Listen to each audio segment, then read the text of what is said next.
Welcome to the Book Faire Podcast. My name is Anthony, and this week we have the English debut of a novel written by a writer and activist from Gaza, Najila Atala. A story of a modern book burning and school districts taking stances in opposition of censorship. Let's begin this week with new releases, starting with Writing Magic by Kelly Starling Lyons and illustrated by E.B. Lewis. Foregrounding a black child who navigates fear and longing around riding a horse, Starling Lyons and Lewis spin an affirming story about self-paced courage that grows through determination, gentleness, and support. Young Dom is intimidated by horses' big bodies, big legs, and big teeth, and the sounds of the animal's hooves echoes in the child's ba-bum, ba-bum heartbeat, while a sister and uncle ride off on trails rich with family history. Drawn to magic, an ebony horse whose coat shines like it's covered with stars, Dom quietly admits wanting to ride but feeling scared.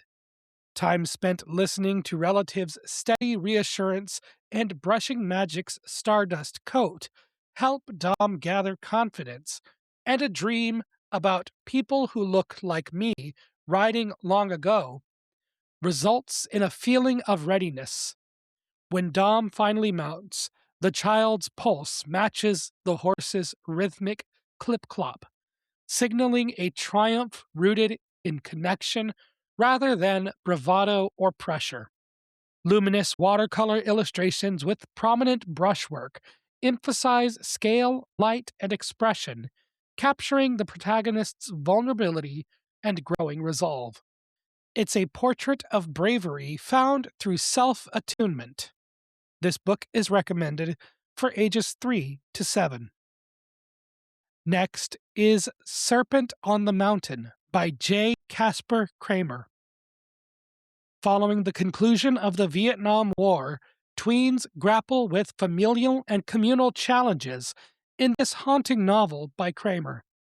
In the remote Appalachian town of Blackberry Holler in eastern Tennessee, 12-year-old Delilah's older sister Eve, with whom Delilah was once close, has been inexplicably keeping her distance from Delilah, and from Delilah's earnest attempts to learn the ways of healing herbal mountain magic.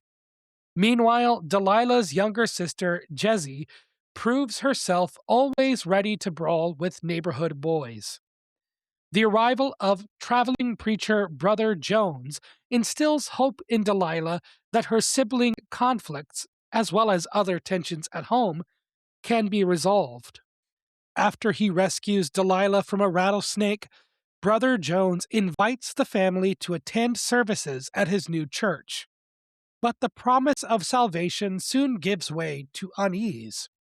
Alarmed by Brother Jones's apparent ability to speak in tongues and his dramatic handling of a rattlesnake during worship, Delilah must reckon with the possibility that a grim mountain folktale may hold surprising truths.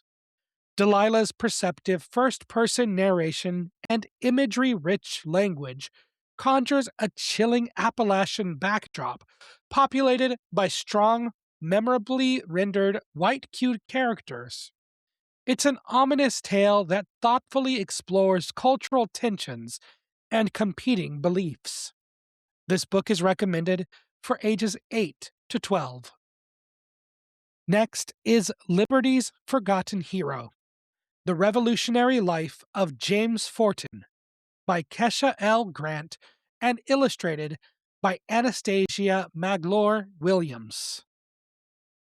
Via a forthright narrative set around the Revolutionary War, Grant and Williams recount the life of abolitionist and entrepreneur James Forten, tracing his lifelong pursuit of living in a country where all people were truly free and equal.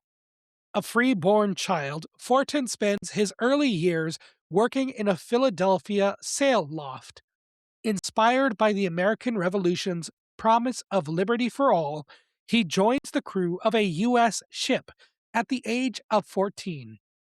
But after being held as prisoner of war, he returns to a new nation where there would be no freedom from slavery, no equality for black or indigenous people at all. Soon he sets sail for London, where he learns from other abolitionists, and he returns to the U.S., finding work as a sailmaker and dedicating his resources and voice to making America a land where all people were truly free and equal. Incorporating a motif of blue thread throughout, digital illustrations with soft airbrush textures lean into portraiture, while textbook-style prose spotlights Fortin's internality, his work as a master sailmaker and business owner, and his fight for freedom and equality. It's an earnest look at one figure's extensive efforts at stitching America into a more perfect union. Background characters are portrayed with various skin tones. Extensive back matter includes a timeline, and this book is recommended for ages 9 to 12. Next is Assad's Secret, a novel of Gaza, written by Najila Atala and translated from the original Arabic by Sawad Hussein. Atala's insular, character-focused English-language debut follows a teenager's fluctuating thoughts and emotions as he confronts daily struggles surrounding life in 2011 Gaza. 17-year-old Assad, the third child of 8 and the eldest son, deeply resents his circumstances. His family resides in 2 rooms under a tin roof in a refugee camp. He's never used a computer or cell phone, and he envies the better living conditions of his classmates and relatives living outside the camp. Since his father has been imprisoned for undisclosed crimes for the past 6 years, Assad works part-time at a printing press to help support his family. He also turns to wise 80-year-old Fazi, whom Assad calls the First Lady of the camp, for book loans, frank conversation, and down-to-earth advice. Assad's acerbic tone and circular narration often overshadow significant plot beats. As Assad matures, his world expands, bringing notes of hope and optimism to the narrative. Emphasizing interior storytelling over broader context regarding the setting and period, this novel offers a brief glimpse into one teen's experience living in a part of the world that's often underrepresented in young people's literature. This book is recommended for ages 12 and up. The final title to look at this week is Together We See by Ari Tisson. Tisson presents an ambitious dual-perspective mystery that interweaves family drama with themes of identity and belonging. After her parents' divorce, Bribri teen Ula finishes high school in Wisconsin while living with her mother. Her older brother, Kabek, joins their land activist father in Costa Rica.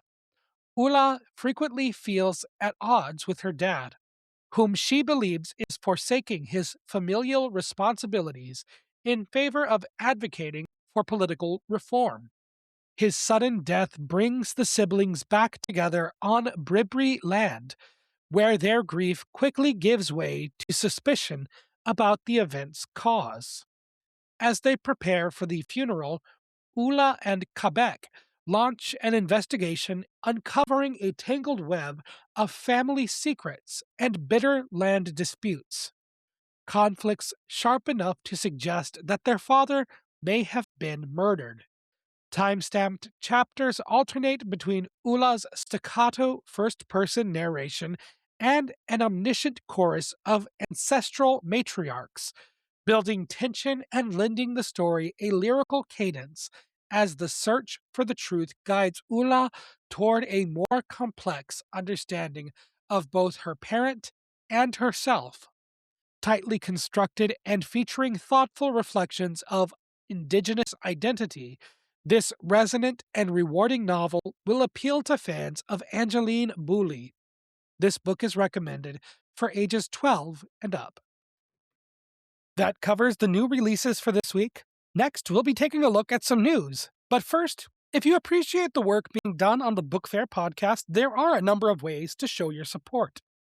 First, you can like, comment, or follow wherever you are currently listening to help push the show out to new listeners. Second, you can follow the podcast on Blue Sky, Instagram, and TikTok at Book Faire Pod. You can also go to patreon.com/thebookfair to find episodes posted early as well as links to news sources used throughout the show. Following on Patreon is free and there are no posts hidden behind a paywall.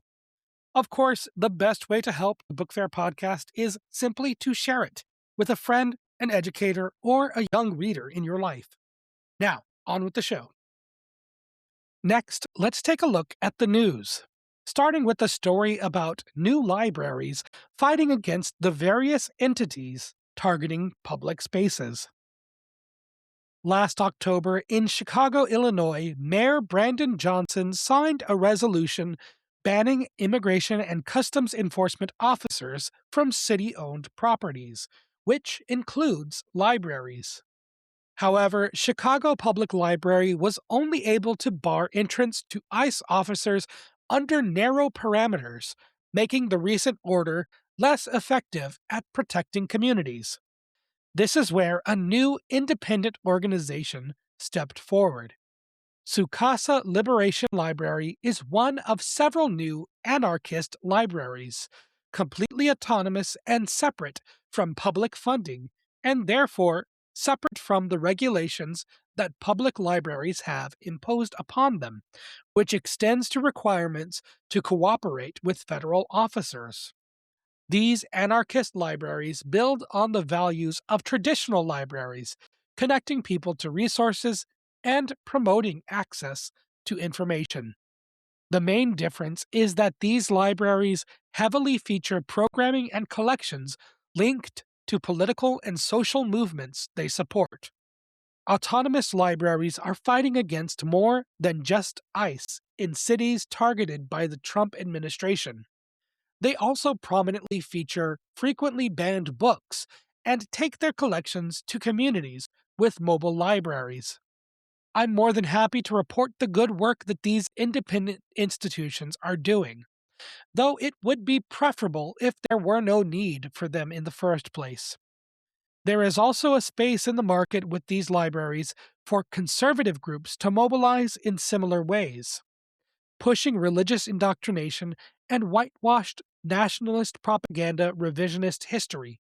I would greatly prefer public libraries as a space where information is available to all. But for now, I appreciate the work of Sukasa Liberation Library, Tamarack Library in Oakland, California, Legacy Library in Chicago, and Free Society People's Library in Portland, Oregon. Next, a brief story of a modern book burning. Recently in Wyoming, a man walked into the Laramie County Library with a copy of Paper Towns by John Green. Sources say that the man set the book on fire and tossed it inside the library after pouring a milkshake onto the floor and pulling the fire alarm. The individual walked away on foot, only to later contact the police to turn himself in. The unidentified man was taken to a hospital for a mental health evaluation, and as of recording, the Cheyenne Police Department is still evaluating whether to bring criminal charges. This story is, to put it frankly, bizarre. An employee of the library told reporters that the man purchased the milkshake from the library cafe before intentionally dumping it onto the floor. And the book, Paper Towns by John Green, was not one owned by the Laramie County Library, but rather his own personal copy. He was already at the door when he lit the book on fire, and it was no longer lit by the time it landed inside the library, but was still smoldering. Library staff evacuated the building, followed proper safety procedures, waiting outside until first responders determined it was safe to return. Police have not identified a motive, but the selection of the book Paper Towns could potentially be a statement, as the book and author John Green frequently appear on book banning lists. However, the library and police state explicitly they do not have any information for the man's motivation related to the event. Our next story comes from New Jersey, where a board member is raging against an educational book for depictions of sexual content. A nonfiction title at Regional High School in Hunterdon Central School District has been targeted by a conservative school board member. The book, Let's Talk About It, The Teen's Guide to Sex, Relationships, and Being a Human, has become the pet project for board member Lisa Santangelo, who says, quote, "It has its own disclaimer there advising readers to seek medical guidance before attempting activities, including references to viewing pornographic material and the suggestion that sexually transmitted diseases are no biggie because they can be treated with medication. It's concerning to me." End quote. Santangelo also said that the very fact that the authors put in the disclaimer to reach out to medical professionals, quote, underscores the potentially sensitive and complex nature of its content, end quote. Santangelo voiced criticism about the disclaimer, then, in a subsequent board meeting, described the disclaimer as microscopic and something she doubts students would read. One member stood against Santangelo. The full transcript of their statement is available at tapinto.net, but I'll be reading briefly. Quote, "No regime in history has ever described itself as the bad guy. The communist censors in Poland thought they were protecting social order. The students burning books in Berlin thought they were defending their culture. They all believed their cause was righteous. You are not protecting children. However, you are about to indulge in an ideology that has ended every single time in the suppression of every person it claims to serve. History is watching. Choose carefully." End quote. Santangelo denies that requesting the removal of Let's Talk About It is censorship, even parroting a common talking point of censorship advocates and individuals uninformed about the book challenge process. Quote, "I don't see this as a ban. I bought the book off Amazon, so it's available. I'm just saying I think we should take a look at it for its educational value." End quote. This battle is taking place despite New Jersey passing the Freedom to Read Act in 2024. The state law may help with combating censorship efforts. If not, the fact that this is spearheaded by a single board member may also lead to this effort failing in the end. Let's finish with some hopefully good news. First, an update to New Braunfels ISD, where Texas SB 13 has been wreaking havoc in school libraries. After concluding a formal review of its library collections for compliance with Senate Bill 13, the New Braunfels Independent School District removed more than 150 books from library shelves.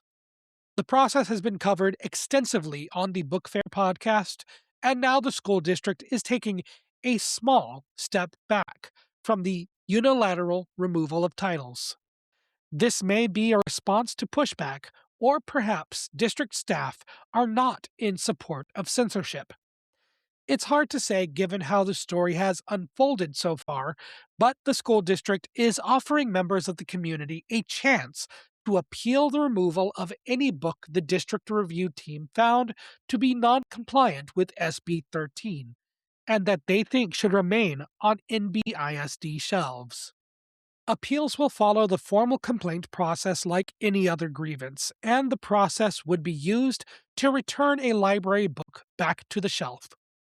Chief Academic Officer Lainey Norman, in an email to reporters, said, quote, "If a process for book removal existed, we also wanted to extend the same opportunity to those who believed library books that had been removed for noncompliance with the new legislation should be reinstated.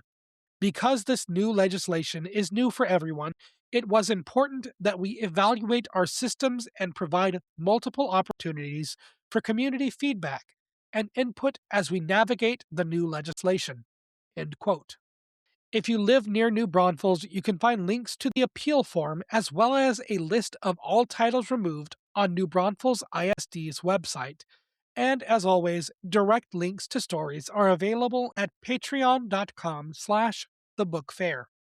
Our final story this week comes from Pennsylvania, where a school board has repealed a controversial library policy. Policy 109.1 was a recently changed policy that laid out how library books are selected and outlined the challenge process for Pine Richland School District. In short, the repeal of 109.1 returns the challenge review process to the Policy 109. The district has essentially returned control over library selection to the media specialists in schools. The board chose to repeal 109.1 with a 6-2 vote, with one abstaining from voting. Superintendent Brian Miller said of the decision, quote, "I feel confident and comfortable that our librarians are trained and take their responsibility seriously to identify books." End quote. This vote signifies an end to a 3-year period where a group of residents asked school directors to remove titles they described as sexually explicit and obscene. Despite a review that found the 14 challenged books could remain on shelves, the board chose to rework the policy to have acquisitions posted publicly 30 days before librarians could purchase them, giving an opportunity for parents to voice concerns or block materials based on what they described as parental rights. Thankfully, this restrictive policy was unpopular, and as new board members were sworn into their positions, the board began reworking the policy, leading to the recent change. This will conclude another episode of the Book Faire Podcast. Coming this Friday, we will have an interview with Katie Yamasaki, muralist and author-illustrator of the new picture book, Ripples. If you'd like to stay up to date with the show, you can follow wherever you are currently listening or on Instagram, TikTok, and Blue Sky at Book Faire Pod. If you'd like to help the Book Faire Podcast grow, you can also go to patreon.com/thebookfair. Following is free and there are no posts hidden behind a paywall. You can find links to news sources as well as episodes posted early. Simply add the Patreon RSS feed to your preferred podcast platform. Of course, the best way to help the Book Faire Podcast is simply to share it with a friend, an educator, or a young reader in your life. Thank you so very much for listening, and as always, I'll talk at you next time.